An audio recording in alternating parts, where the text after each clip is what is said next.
ఓం శుభంకర్యే నమః.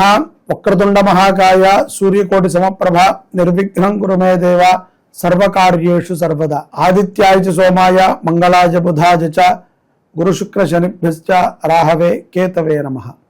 గురు బ్రహ్మా గురుర్విష్ణుః గురుర్దేవో మహేశ్వరః గురు సాక్షాత్ పరబ్రహ్మ తస్మై శ్రీ గురవే నమః. శ్రీ శ్రీ శ్రీ గణపతి సచ్చిదానంద సద్గురుభ్యో నమో నమః. ఈ యొక్క విశ్వావసునామ సంవత్సరములో కుంభరాశి వారికి అక్టోబర్ నెలలో గల గోచార ఫలితాలను తెలియచేస్తున్నాము. శ్రద్ధగా ఆలకించండి. ఈ యొక్క మాసములో కుంభరాశి జాతకులు తమ యొక్క జీవిత భాగస్వామితో ఎంతో అన్యోన్యతగా ఉంటూ కొన్ని మంచి నిర్ణయాలనే తీసుకుంటారు. చక్షుపీడిత అంటే ఏంట్రా అంటే కంటికి సంబంధించినటువంటి కొన్ని సమస్యల నుంచి కూడా పిల్లలు, స్త్రీలు, పురుషులు బయటపడతారు.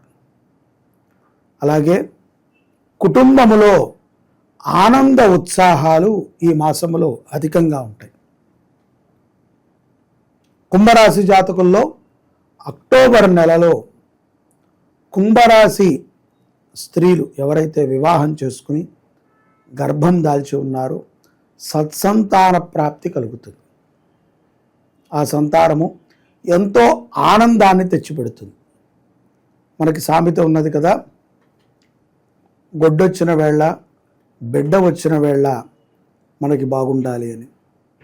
అలాగా ఒక మంచి కార్యానికి శుభ సమయముగా ఈ యొక్క అక్టోబర్ మాసాన్ని అనుకోవచ్చు. అలాగే శాంతి కర్మల పైన విపరీతమైనటువంటి అవగాహనతో ఉంటారు కుంభరాశి జాతకులు. పిల్లలు, చదువుకునేటువంటి పిల్లలు కూడా మేధాశక్తితో, అపారమైనటువంటి విశ్వాసముతో తాము చదివేటువంటి చదువు పైన అపారమైనటువంటి పట్టుదలతో ముందుకు సాగుతారు. క్రీడారంగములో రాణించేటువంటి వారు కూడా కుంభరాశిలో అక్టోబర్ మాసంలో చాలా ఉత్సాహంగా పాల్గొని రాణిస్తారు. పరీక్షా కాలమునందు కుంభరాశి పిల్లలకి చక్కటి మార్కులని పొందేటువంటి అవకాశము పుష్కలంగా గోచరిస్తోంది. శని ప్రభావము మీ మీద ఉండటం చేత ఈ యొక్క మార్పులన్నీ కూడా జరుగుతున్నాయని మీరు గమనించండి. చాలామంది కుంభరాశిలో ఉన్నటువంటి వాళ్ళు మొన్న జరిగినటువంటి గ్రహణ ప్రభావము చేత కొన్ని అనారోగ్య సమస్యలని, కొంత ఆర్థికపరమైనటువంటి ఇబ్బందులని, కొంత దుస్వప్నములు, రాత్రిపూట ఈ గ్రహణమైన తర్వాత నుంచి నిద్ర పట్టక కొంతమంది బాధపడుతున్నారు. అటువంటి వారు తక్షణమే నవగ్రహ శాంతిని చేయించుకోండి. అలాగే దేవీ నవరాత్రులలో ఏదైనా ఒకరోజు చండీ హోమాన్ని మీ గోత్రనామాలతో చేయించుకోండి. ముఖ్యంగా వ్యాపారం చేసుకునేటువంటి వారు, వృత్తి ఉద్యోగాల రీత్యా ఎక్కువగా ప్రయాణం చేసేవారు, రియల్ ఎస్టేట్ రంగంలో ఉన్నటువంటి వారు, న్యాయ వ్యవస్థలో ఉన్నటువంటి వారు ఈ కార్యక్రమాన్ని చేసుకోవడం ద్వారా మరింత అభివృద్ధి చెందుతారు. ఈ యొక్క అక్టోబర్ మాసములో ద్వితీయార్థము 15వ తారీఖు తర్వాత నుంచి కొంత ఆర్థిక వనరులు అభివృద్ధి చెందుతాయి. దీపావళి అమావాస్య రోజున లక్ష్మీ పూజని తప్పనిసరిగా కుంభరాశి వారు చేసుకోవాలి. అలాగే అమ్మవారిని ఎక్కువగా ధ్యానము చేయండి. ఆరోగ్యం పట్ల శ్రద్ధ అవసరం. బంధుమిత్రుల కలయిక ఎంతో ఆనందాన్ని ఇస్తుంది.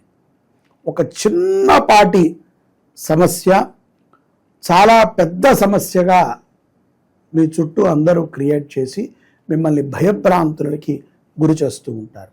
కాబట్టి ఆలోచనతో నిర్ణయం తీసుకోండి. మీరు ఎటువంటి శుభకార్యాన్ని చేసినా, ఎటువంటి సత్కార్యాలను చేసినా మీ గురువుని దర్శించి, మీ గురువు యొక్క ఆజ్ఞను తీసుకుని, గురువు చెప్పినటువంటి మాటలని శిరసావహించి ఆ పనిని చేయండి. విజయము ప్రాప్తి చెందుతుంది. అలాగే మానసిక అప్రశాంతతగా ఉన్నటువంటి కుంభరాశి జాతకులు కొంత ధ్యానము చేయండి. విష్ణు సహస్రనామ స్తోత్రాన్ని బాగా పారాయణ చేయండి. ప్రతిరోజు కూడా మీ దగ్గరలో ఉన్నటువంటి దేవాలయానికి వెళ్ళి శివ దర్శనము కానీ విష్ణువు దర్శనాన్ని కానీ చేయండి. ఉద్యోగము లేక బాధపడుతున్నటువంటి కుంభరాశి జాతకులకి సదవకాశాలు వస్తాయి.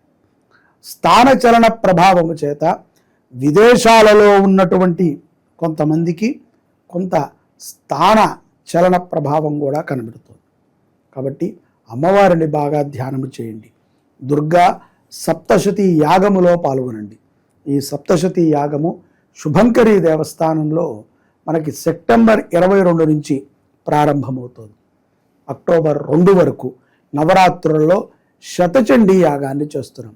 శత అంటే 100 సార్లు చండీ పారాయణ, 10,000 సార్లు చండీ మూల మంత్ర జపము, హోమము, అలాగే 10 సార్లు దుర్గా సప్తశతి హోమము నవరాత్రులలో మన గోత్రనామాలతో జరుగుతాయి.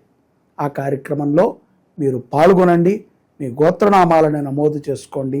దానికి కుదరని పక్షాన మీ ఇంట్లోనైనా సరే అమ్మవారిని మీరు ఆరాధన చేసుకోండి. గోవుని దత్తత తీసుకుని పోషించమని ఎంతో కాలముగా కుంభరాశి వారికి చెప్తున్నాం. కొంతమంది ముందుకు వచ్చారు, కొంతమంది చూసి కూడా ఊరుకుంటున్నారు. గోవుని మీరు పోషించడం ద్వారా అపారమైనటువంటి శక్తిని సంపాదించుకోగలుగుతారు. ముఖ్యంగా పూర్వజన్మ పాపాలని కడుక్కోగలుగుతారు.